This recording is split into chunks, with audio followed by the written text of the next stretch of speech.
Alright, what's good everybody? It's your boy Akin and welcome to today's vlogs. Yes, I am very late with continuing my top rankings for each position headed towards the 2016 NFL Draft. Due to the weather, I was unable to get to my computer, so I'm actually stuck here, but I am going to post you my vlogs for today to continue with all my rankings for the 2016 NFL Draft. Now for this vlog, I'm just going to start off on the defensive side with the defensive ends, and I'm going to rank all my top 10s they're either both 3-4 defensive ends or 4-3 defensive ends. Starting at number 10, out of Ole Miss, Robert Kimdichie. Now, yes, a lot of people do see him more as a defensive tackle at 296 pounds, but he can also play the 3-4 end. He's a good, versatile athlete, and he is one of the top prospects entering this year's draft.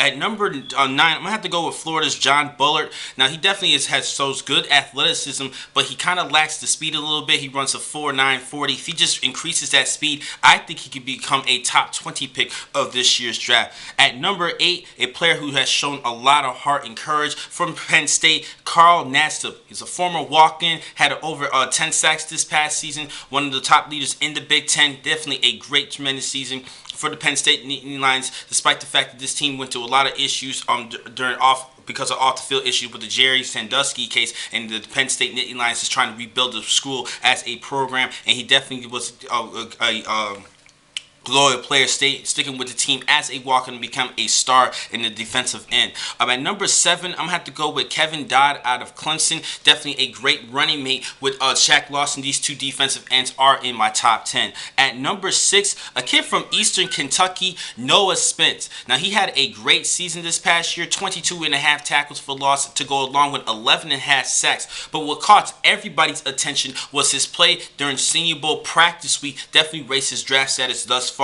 At number 5, Shalik Calhoun out of Michigan State. Now, he was one of my top 5 prospects for last year's NFL Draft, but he decided to stay, and he still had a good, productive year. Actually, his best year as a Spartan. I think he definitely well deserves a top 5 bid. At number 4, Emmanuel Ogbah out of Oklahoma State. And I see him more as a 3-4 defensive end, but I think he has a versatility enough to play the 4-3 side. He had over 10 plus sacks as well this past season. At number 3, Kevin Dodd's teammate and Shaq Lawson. This guy showed a lot of heart, particularly in that OU game in the college football playoff, playing with the injured leg. He definitely sucked it up a couple of plays, and he did make some big plays in that matchup. This guy is willing to play hurt, and I think that shows a lot of heart, and that's what definitely raised up his draft status for this year's draft.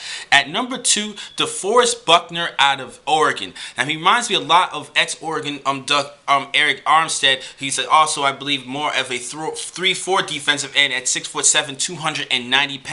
Buckner is a great defensive end, and he was a first-team All-Pac-12 performer this past season. And at number 1, and probably in everybody's draft board, Joey Bosa out of The Ohio State. Definitely wrecks havoc in that line of scrimmage. He's a big-time threat, and some people still even have him as the top prospect entering this year's draft. So that wraps things up with all my top 10 defensive ends. The next video I'm going to show you is my top 10 defensive tackles. Thank you for watching this vlog. I'm your man, Akin McCall.